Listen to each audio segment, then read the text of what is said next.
Kita akan melanjutkan pembahasan materi kelas 11, di mana pembahasan kita kali ini adalah permasalahan sosial.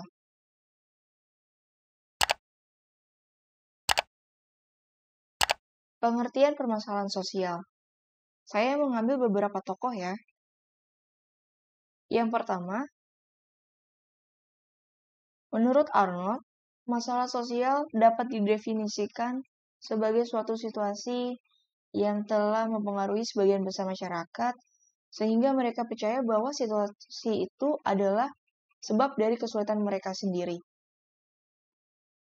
Nah, menurut Rapp, masalah sosial adalah masalah hubungan sosial yang menantang masyarakat itu sendiri atau menciptakan hambatan atas kepuasan banyak orang. Kita bisa melihat lagi menurut Richard. Masalah sosial adalah pola perilaku dan kondisi yang tidak diinginkan dan tidak dapat diterima oleh sebagian besar anggota masyarakat. Sedangkan, menurut Surjono Sukanto, masalah sosial adalah suatu ketidaksesuaian antara unsur-unsur kebudayaan atau masyarakat yang membahayakan kehidupan kelompok sosial di dalam masyarakat itu sendiri. Jadi, apa sih permasalahan sosial itu? Dari 4 tokoh tersebut, kita dapat mengambil kesimpulan. Masalah sosial atau permasalahan sosial itu adalah perilaku atau unsur atau situasi yang tidak sesuai dengan kehidupan masyarakat dan bisa membahayakan masyarakat itu sendiri jika memang tidak ditangani.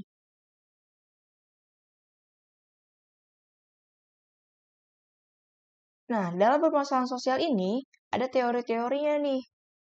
Ada 3 teori yang akan saya bahas.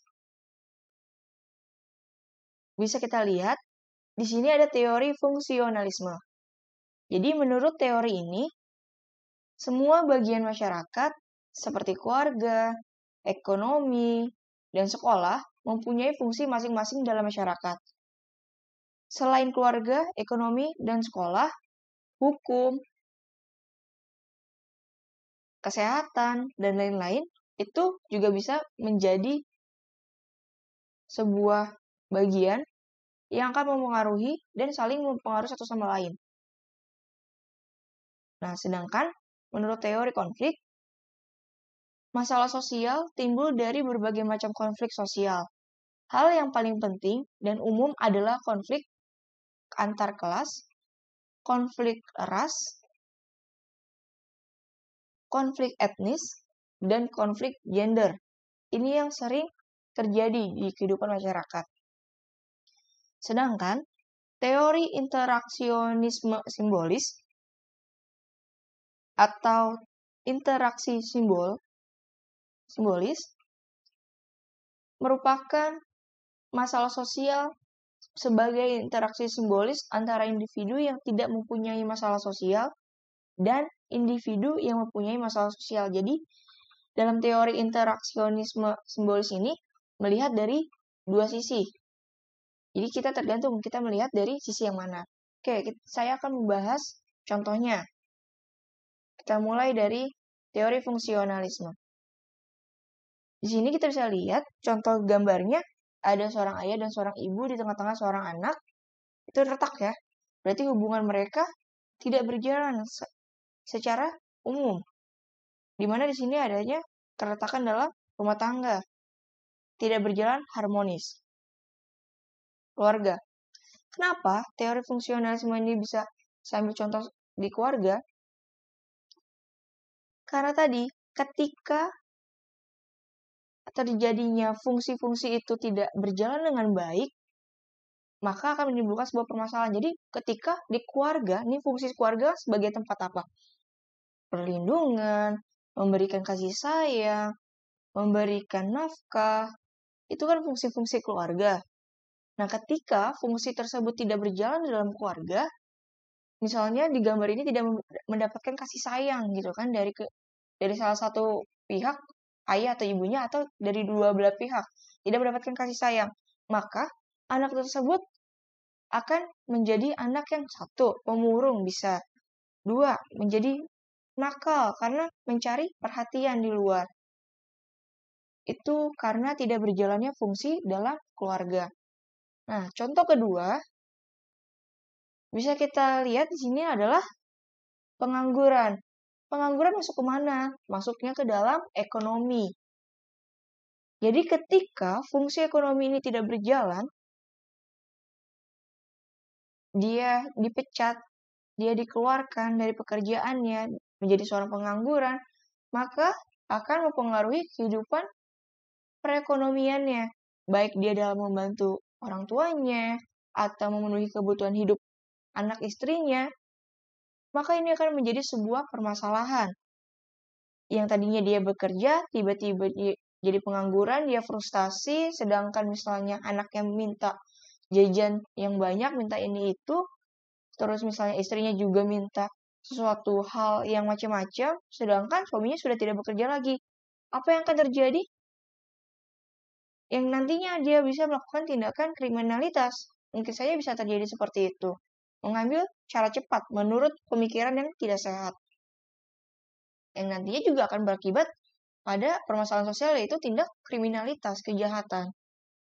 Itu merupakan teori fungsional. Jadi, teori fungsional intinya adalah ketika suatu fungsi dalam lembaga tidak berjalan dengan baik, maka terjadilah sebuah permasalahan sosial. Itu kata kuncinya. Sekarang kita bisa lihat contoh dari teori konflik. Di sini saya menampilkan sebuah gambar laki-laki dan perempuan. Kalau tadi kalian masih bisa ingat, konflik ini ada berbagai macam ya. Di sini saya tulis gender. Bukan jenis kelamin ya. Kalau jenis kelamin itu lebih kepada alat kelaminnya saja. Tapi kalau gender, kalau dia sebagai laki-laki, maka perannya dia adalah di sini kan tadi memenuhi kebutuhan dia, beli motor, bekerja, mencari nafkah. Sedangkan kalau gendernya sebagai perempuan, maka dia di pikirannya adalah beres-beres rumah, memasak, dan sebagainya. Itu secara umum gambaran tugas perempuan dan laki-laki. Meskipun perempuan pun boleh bekerja, seperti itu kan, ada hak perempuan. Atau bisa dibilang dalam sosiologi adalah feminisme. Nah, teori konflik ini, saya memberikan contoh gender. Jadi dalam pandangan masyarakat kita di Indonesia masih seperti ini ya yang tadi saya sebutin.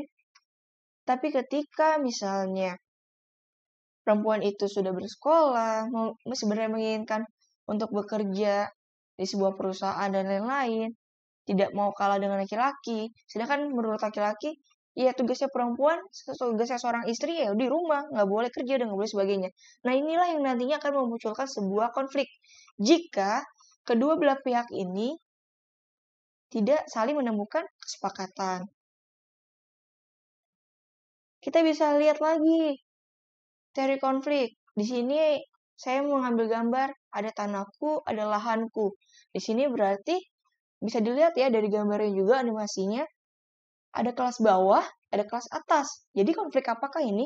Konflik antar kelas. Mau baik buruhnya dan para pengusahanya, itu juga disebut antar kelas. Di sini antar kelas apa? Ini tanah saya berhak untuk melakukan apapun. Tapi menurut pengusaha, saya akan berani membeli tanah kamu dengan harga yang segini. Ini yang akan membuat sebuah konflik jika memang balik lagi tidak menemukan kesepakatan.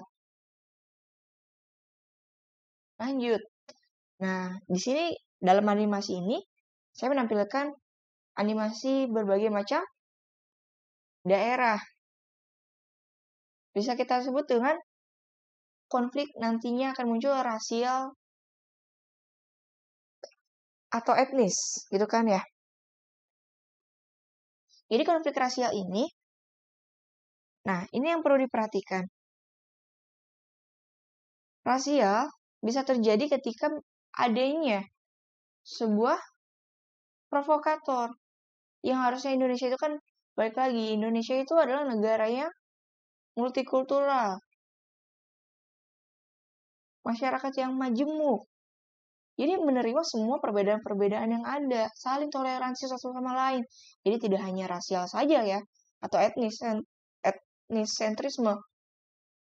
Tapi perbedaan agama pun juga diharapkan di Indonesia itu tidak ada permasalahan yang muncul atau konflik yang muncul. Ini bisa terjadi konflik rasial jika toleransinya sangat kurang atau bahkan tidak ada satu sama lain.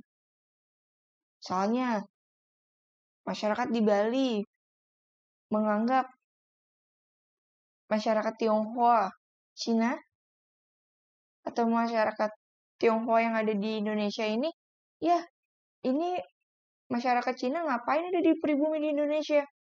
Kenapa nggak balik lagi ke Cina seperti itu? Atau misalnya Jawa, kenapa sih orang Jawa kayak gitu? Malu-malu tapi mau. Jadi saling ada provokator. Nah ini yang nantinya saling membandingkan satu sama lain yang disebut juga dengan etnosentrisme, yaitu membandingkan dengan kebudayaan yang lainnya yang akhirnya memunculkan sebuah permasalahan atau konflik rasial. Terakhir, teori interaksi simbolis atau teori interaksisme simbolis. Saya menampilkan di sini ada seorang laki-laki dan seorang perempuan. Kita anggap sebagai suami istri. Jadi di teori interaksi simbolis ini yang seperti tadi sudah dijelaskan, jadi kita melihat dari dua sisi. Jadi ketika laki-laki dan perempuan ini tidak mempermasalahkan, ini kan di gambarnya si cowok membantu si cewek untuk mengikat tali sepatunya. Ketika dua individu ini tidak mempermasalahkan seorang suami mengikat tali sepatu istrinya, dan dua-duanya juga saling menerima dan menjadi suatu hal yang biasa, maka itu tidak akan terjadi sebuah permasalahan. Namun, ketika seorang suami mengikat tali sepatunya dan merasa direndahkan ketika melakukan hal itu, maka itu bisa menjadi sebuah permasalahan. Jadi, dilihat dari dua sisi, tergantung dari individu-individu itu. Kita melihatnya ketika mereka saling menerima, tidak ada sebuah permasalahan, ya udah berarti tidak ada permasalahan. Namun ketika dari salah satu dari individu ini merasa ada masalah, kenapa saya sebagai suami harus mengikat tali sepatu istri? Nah, itu menjadi sebuah permasalahan atau masalah. Nantinya, kenapa bisa jadi masalah sosial? Karena balik lagi, ada judge atau label dari masyarakat. Ngapain sih kok laki-laki terlalu nunduk dengan perempuan atau istrinya? Nah, itu salah satu contoh dari teori interaksi simbolis. Nah, ini merupakan beberapa contoh dari teori-teori yang sudah kita bahas. Untuk selanjutnya, nanti akan kita bahas kembali. Dan terima kasih sudah mengikuti materi saya.